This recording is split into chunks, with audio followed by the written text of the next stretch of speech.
The industrial kitchen of Grandview Medical Center hummed with the fluorescent buzz of 2 a.m. silence. Marcus Chen, executive chef of the hospital's culinary services, moved through the darkened hallways with practiced stealth, his designer sneakers making no sound against the tile floor. He'd taken this job under an alias 6 months ago, working as a line cook to research his upcoming memoir about workplace culture in institutional kitchens. Tonight, like every night, he observed his co-workers with the detached curiosity of an anthropologist. As he rounded the corner toward the prep station, he froze. Through the reinforced glass window, he could see someone moving in the butchery, a space that should have been locked and empty. The figure worked with methodical precision, breaking down what appeared to be a massive side of beef. Marcus recognized her immediately, Keisha Williams, the quiet prep cook who always volunteered for the graveyard shift. His journalist instincts flared. Was she stealing? Preparing to sabotage tomorrow's service? He'd noticed how the other cooks whispered about her, how she kept to herself, how she'd turned down the sous chef position 3 times. Something was clearly wrong. Marcus pulled out his phone, ready to document whatever scheme was unfolding. But instead of filming, he found himself watching. Keisha's hands moved with extraordinary skill, the kind that came from years of training, not the basic techniques of a prep cook. She portioned the meat with mathematical precision, vacuum-sealed each piece, then meticulously labeled them with codes he didn't recognize. The next morning, Marcus cornered the head administrator, Patricia Vance, in her office. "We have a situation," he said, dropping into the chair across from her desk. "I saw Keisha Williams in the butchery at 2 in the morning, unauthorized, processing meat." Patricia barely looked up from her computer. And? She could be stealing. She could be compromising food safety. As executive chef, he caught himself, as someone who cares about this kitchen, I think it warrants investigation. Patricia finally met his eyes, her expression unreadable. "Marcus, how long have you worked here?" 6 months. "Then let me tell you something about Keisha Williams. That woman has worked night shift for 8 years. She's never called in sick, never missed a deadline, and the patient satisfaction scores for meals on her shift are 15% higher than any other time block. If she's in the butchery at 2 a.m., she has permission. Permission to do what? That's between Keisha and this institution." Patricia returned to her screen. "I suggest you focus on your own station, Chef Chen." The dismissal stung, but it only deepened Marcus's curiosity. Over the following weeks, he watched Keisha more carefully. She arrived at 10 p.m. every night, worked her regular prep duties until midnight, then disappeared into various parts of the kitchen complex until 5 a.m. She interacted minimally with other staff, ate lunch alone, and never joined the post-shift gatherings at the nearby diner. Marcus began asking questions. The day shift supervisor, Ramon, shrugged. "Keisha. She's solid. Does her job, doesn't cause drama." The receiving manager, Jennifer, was more forthcoming. "I heard she got into some fancy culinary school years ago, one of those elite programs in New York. Turned it down. Been here ever since. Weird, right? With her skills, she could be running her own restaurant." That detail lodged in Marcus's mind like a splinter. He knew those programs, he'd attended one himself, back when he was actually pursuing culinary arts before pivoting to food writing. They were golden tickets, career launchers. No one turned them down without a reason. His opportunity came 3 weeks later, during the hospital's annual health inspection. The inspector, a severe woman named Dr. Helena Morse, swept through the kitchen like a storm, finding violations where none existed, forcing staff to remake entire meal services on impossibly short timelines.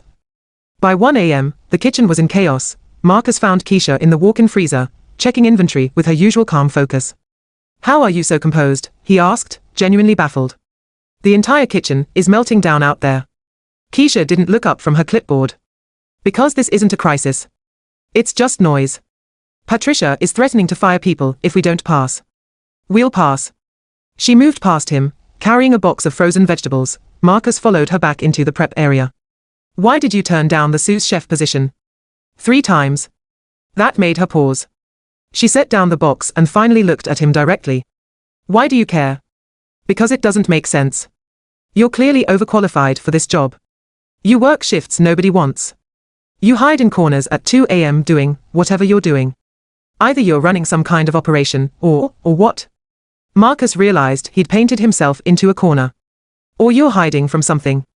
Keisha's expression didn't change, but something flickered in her eyes, recognition, maybe, or respect. "You're the one hiding, Marcus. I looked you up.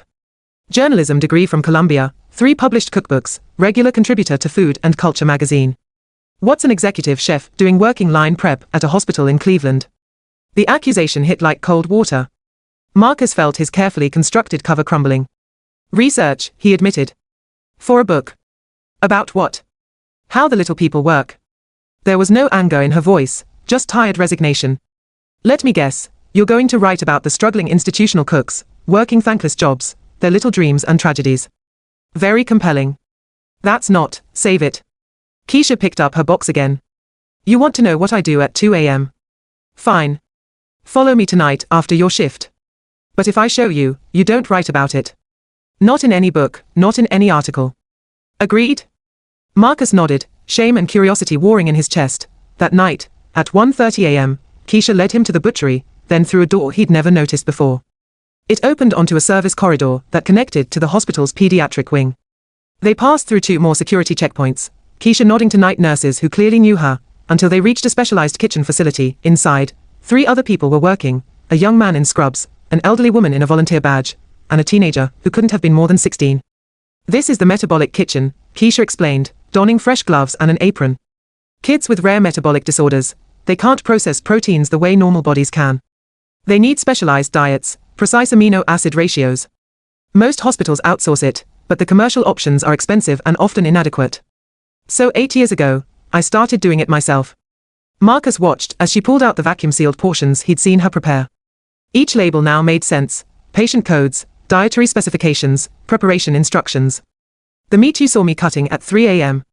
I was preparing 3 weeks' worth of modified protein sources for a 6-year-old boy with phenylketonuria. If he eats regular food, it causes brain damage. The portions have to be exact, down to the gram.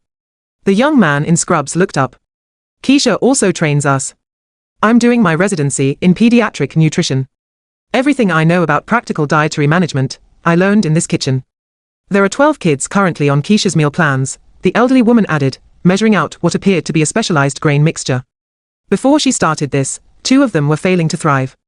Now they are growing normally, hitting their developmental milestones. Marcus felt something crumbling inside him, not his cover story, but something deeper. Why didn't you go to culinary school? You could have been working at some restaurant that serves $40 steaks to people who Instagram their dinner. Keisha interrupted, her hands never stopping their precise work. I got accepted to the Culinary Institute. Full scholarship. I was packed, ready to go. Then my little sister got diagnosed with maple syrup urine disease. Do you know what that is? Marcus shook his head. It's a genetic disorder. She can't process certain amino acids. When she was 3, before we figured it out, she almost died twice. The doctors gave my mom a list of safe foods and sent us home. That list. It was basically rice, certain vegetables, and expensive medical formulas. My sister cried from hunger every night. So I started learning, really learning, about nutritional biochemistry, amino acid profiles, protein modification. She paused to check a digital scale, adjusting a portion by half a gram. By the time I was supposed to leave for New York, I'd figured out how to make food that was actually food, that tasted good, that made my sister happy, while keeping her safe. And then I found out there were other kids, other families struggling with the same thing. The Culinary Institute would still be there. These kids. They couldn't wait. Your sister, Marcus started. She's 19 now. Healthy, in college, studying biochemistry. She wants to develop better treatments. Keisha finally looked at him again. You asked why I work night shift. Because that's when the main kitchen is quiet and I can use the facilities. Why I turned down Sue's chef. Because managing other cooks would take time away from this. Why I keep to myself. Because I don't need recognition, or promotion, or whatever else people work for. I have a job to do. The teenager, who'd been quiet until now, spoke up. My parents spend $8,000 a month on my formula. Keisha's meals cost about $300 and they actually taste like real food. She doesn't charge us anything. She just does it. Marcus felt the foundation of his cynical observer persona crack completely. He'd come to this hospital looking for a story about exploitation, about workers ground down by the system, about small dreams crushed by institutional indifference. Instead, he'd found someone who'd consciously chosen a smaller stage, because it let her do something that actually mattered. How does the hospital administration factor into this? He asked. Patricia Vance helped me set it up, Keisha said. She got the metabolic kitchen approved, helps navigate the insurance and liability issues, makes sure I have access to the specialized ingredients I need. She could have shut this down 8 years ago. Instead, she protected it. And the other cooks? Do they know? Some suspect. Most don't care. I'm just the weird night shift prep cook who keeps to herself. Keisha finished sealing a meal pack and moved to the next preparation. Which is fine. I'm not doing this for recognition. Marcus stood in that small kitchen, watching Keisha and her volunteers work with quiet efficiency, and realized his entire book concept had been built on a foundation of condescension. He'd assumed these workers, these institutional cooks, were trapped, resentful, their talents wasted. He'd never considered that some people might choose their positions deliberately, that limitation could be a form of focus rather than failure. I won't write about this, he said finally. You have my word. Keisha nodded, unsurprised. I figured. You don't seem like the kind of person who'd betray a confidence once you actually understood what was at stake. But I'd like to help. If you need it.